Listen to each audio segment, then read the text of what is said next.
सिरोही मुख्यालय से कोई 15 किलोमीटर दूर जूना सानवाड़ा गांव पड़ता है और इसी गांव में पहाड़ी की तलहटी में कभी एक जैन मंदिर हुआ होगा।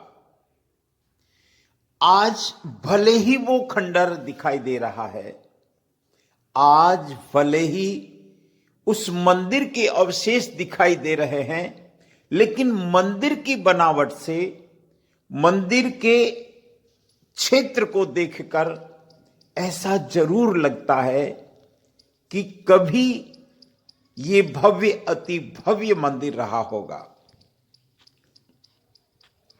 हजारों साल पुराने इस जैन मंदिर की सुध लेने वाला लगता है आज कोई नहीं है।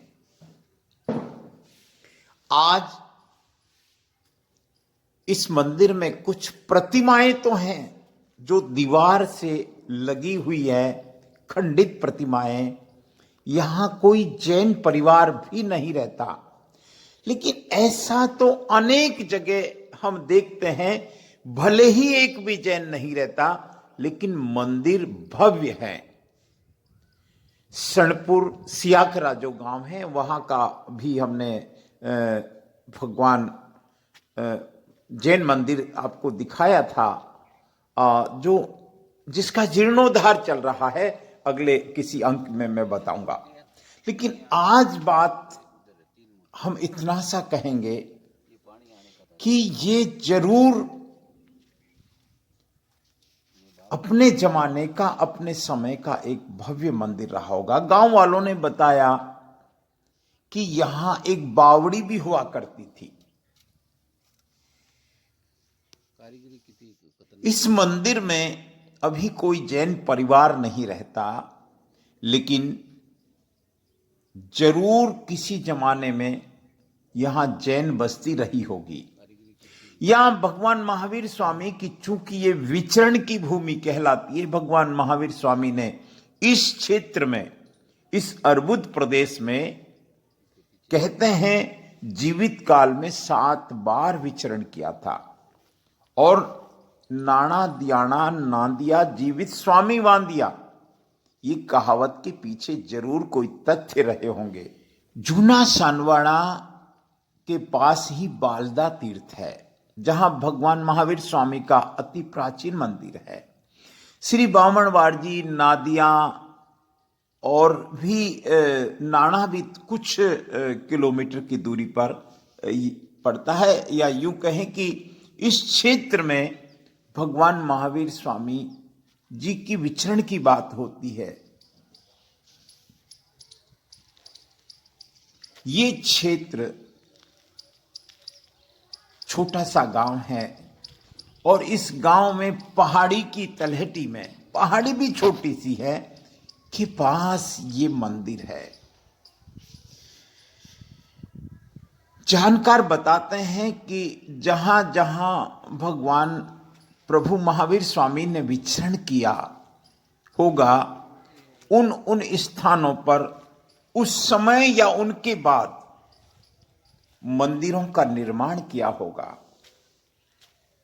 और इस अर्बुद प्रदेश में, इस देवनगरी सिरोही में, दूरस्थ क्षेत्रों में भी भगवान महावीर स्वामी के मंदिर मिलते हैं। देवनगरी के देव दर्शन सिरोही टेम्पल्स ने पूर्व में भी इस मंदिर को बताने का प्रयास किया। यहां के कुछ जैन धर्म से जुड़े लोगों ने इसकी जानकारी भी जरूर ली होगी, लेकिन संभवतया उस जमाने में सनवाड़ा गांव का नाम नहीं रहा होगा, या कुछ और कारण रहे होंगे, क्योंकि ये मंदिर बहुत प्राचीन है।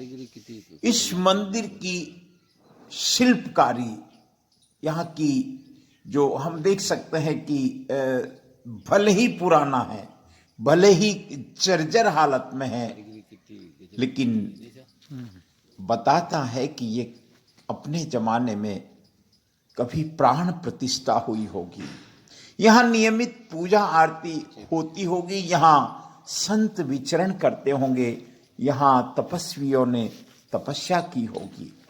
इस गांव में जब आज मैं यहाँ के स्थानीय लोगों से मिला, श्रीमान श्रवण सिंह जी आदि से मिला, तो उन्होंने कहा कि इस मंदिर का जीर्णोद्धार होना चाहिए।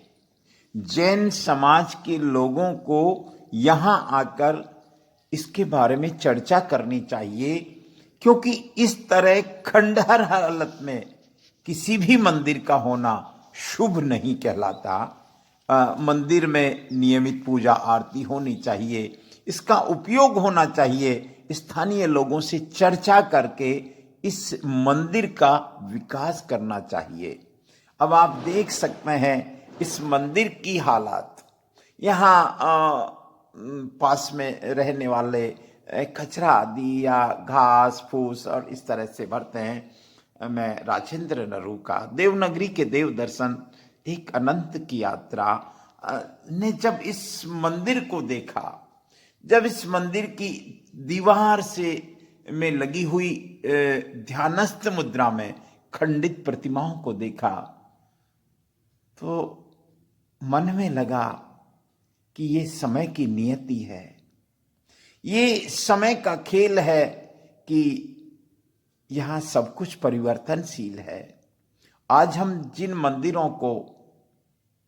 मंदिरों की प्राण प्रतिष्ठा करते हैं, जहाँ नियमित साधना आरती पूजा चलती है, आने वाले समय में उनका ऐसा हाल ना हो, ये हम सब के लिए एक विचारणीय प्रश्न तो है।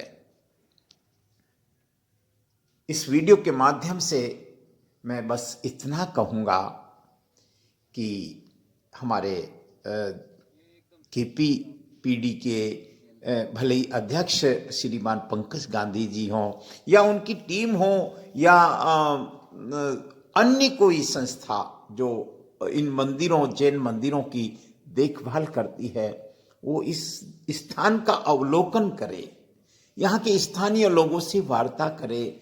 और क्योंकि ये बालदा जैन तीर्थ के पास में है, ये श्री बामणवाड़ जी के पास में है, ये यहाँ से नादिया भी बहुत दूर नहीं है। बस इस मंदिर में कभी पहुँचे, इसका जीर्णोद्धार पर चिंतन करें। जय जिनेंद्र।